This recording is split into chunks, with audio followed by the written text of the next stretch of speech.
Several things I wanted to do this morning. Welcome, by the way. Glad you guys decided to step out on Saturday morning and come sit with us. But what I wanted to do this morning was just to walk through and explain why I approach the way that I study Greek and teach Greek, and so give you a little bit of a background history on why I use a historical comparative method. Also, I want to spend some time talking about language, starting from the development of the written form to how that pertains to Greek and how I teach Greek and all of those kinds of things. So just so you understand where I'm coming from and have an understanding of the class, and hopefully it'll whet the appetite a little bit for class. Actually, we're starting this Wednesday at 6 o'clock will be level 1. So those who are interested, we will be starting at 6 till 7:20ish, and then we've got another class coming on top of that. But what I want to do is just sort of explain a few things. What I do up front, I'll just tell you that this morning will be sort of like trying to drink from a fire hydrant sometimes at certain points. There are things that I'll talk about that you won't understand till you come to the Greek class. You'll get it. I know that there's going to be a lot of stuff I'm going to be putting out there for you. There's just a lot of things to try to cover in a short period of time, but just join with me, okay, and take this ride and just sit back and relax and get what you can get out of it. But I'll do this up front just to show you. I am in the process of writing my own grammar for the Greek class, and it's very simplified. I've made it easy to read. I go section by section and do it very methodically. Each week I will give out a chapter for the grammar, and by the time you're done with the full 30 weeks, and that's what we've broken it up to, is to three, if you will, 3 groups of 10. And so at the end you'll have 30 weeks. It'll be the end of the beginning Greek, and so at the end you'll have a full grammar. And in the process of this, what I'm doing is that with the grammar there will be vocabulary that goes along with each of the chapters. By the time that you finish with the full 30 weeks, if you get all the way to the end, you should have about 80% of the New Testament vocabulary finished. And that'll give you a great basis to start from. The other thing that I'm doing with the grammar as I'm writing is that I'm writing appendices for many of the chapters. So that way what I'm giving you is study material from beyond the 30 weeks. So I'm giving you the basics of Greek, but beyond the basics of Greek, if you will. And I'll give you something that will carry you further. And if you want to further your studies in the Greek language, that'll be something that you can work on. And I've made it simple enough and explained it enough and given the principles pretty clear that you could go through it on your own without having someone instruct you on it. And you can work from what you'll learn in the class. So that's just one of the things that I'm doing, and so you'll have all of that extras. If you come and take the class, we also have we also are offering DVDs, which I'll give out in class. One of them that I will hand out as a freebie that comes along with the class will be on participles and making participles, and it's something that my father did years ago. One of his students videotaped his class and then made a DVD out of it. And basically it's just an instructional DVD walking through making of participles and other elements of the Greek language, and that will be something we'll give out a part of class. And then as I do the teaching and so on, we're trying to put that on DVD as well, so that way people can, if they can't make it to the class, they can watch the DVD and get the full class session in. And also then we'll make the whole course, the Greek course, available online over time as we develop this. But I just wanted to sort of intro a little bit, get myself set up here.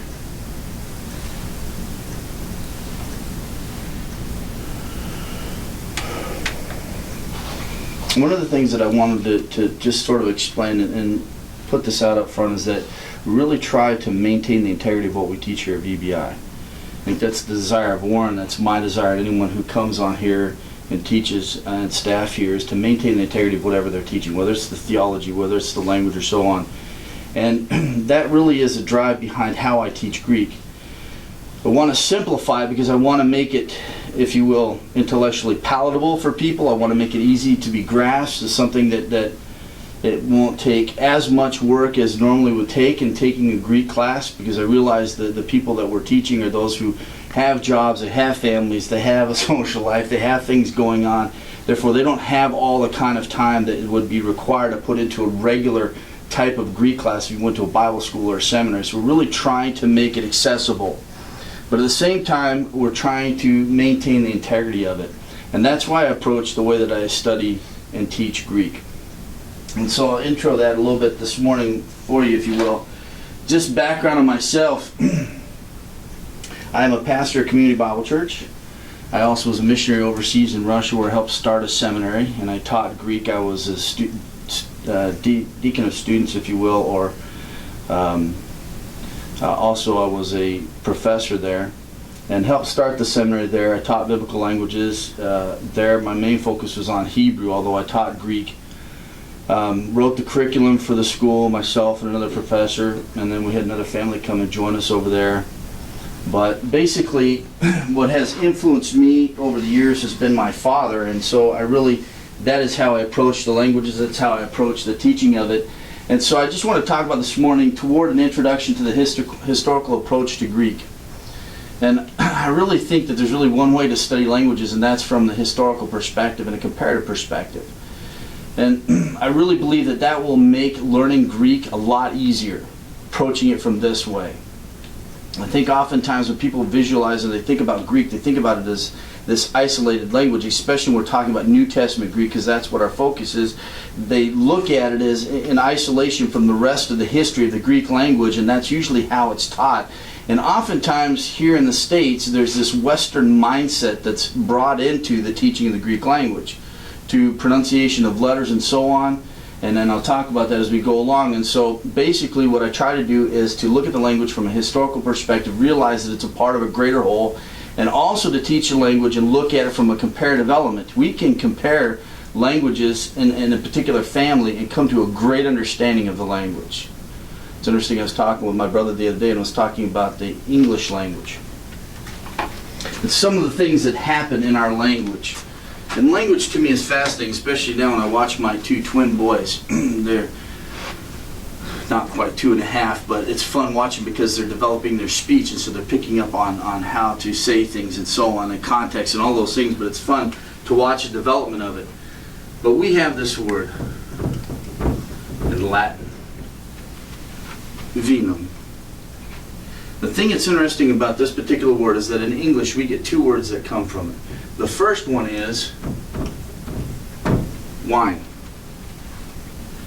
And the reason why we get this word wine from vinum is originally this, which looks like our V, was pronounced like a W, and it was vinum.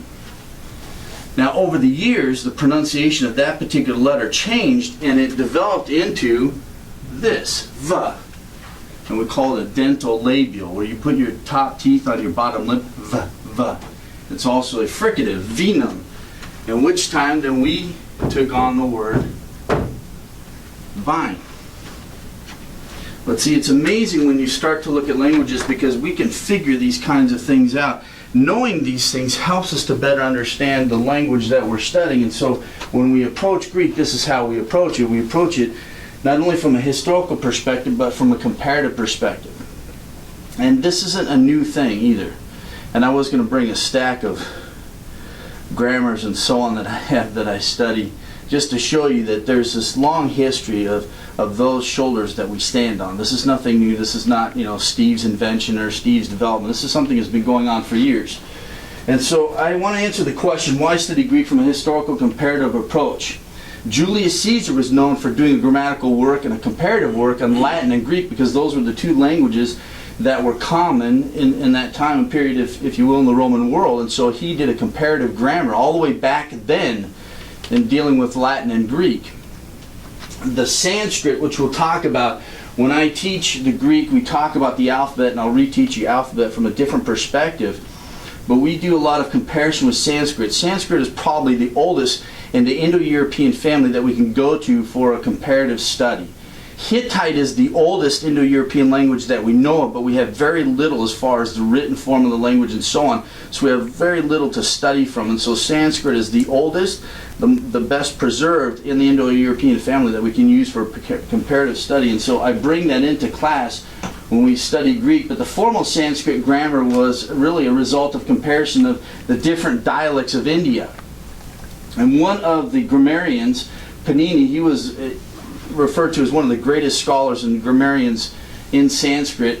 He was from the 4th century BC. His work was known as one of the most remarkable in history of subtle originality. What's amazing about him is that for the Greeks and the Romans, what they did was they did a comparative analysis, but they isolated just words and sentences. What they started to do with Sanskrit was they actually isolated words and broke them down into syllables. And they would study the phonetic value and the pronunciation of those syllables and so on, and they would compare them not only within the Indian dialects, but also other dialects that were part of the Indo-European family. But Panini was writing from the 4th century BC, dealing with comparative linguistics, and we have much of his work still preserved today that enable us in our studies. Professor Alfredo Trambetti from Rome, he sought a connecting link between all human speech. He wrote a book on the unity of the origin of language. And for him, there was no doubt that all speech was ultimately could be traced back to one origin. Well, we know that biblically, right? That Tower of Babel, correct? I mean, we know that all language can be traced back to the one. If we had all the resources, if we had everything at our disposal to do so and the manpower, he felt that we could get all the way back to what that original language was. And when you start studying languages, you start to see that really they're not as distinct from each other as you might imagine.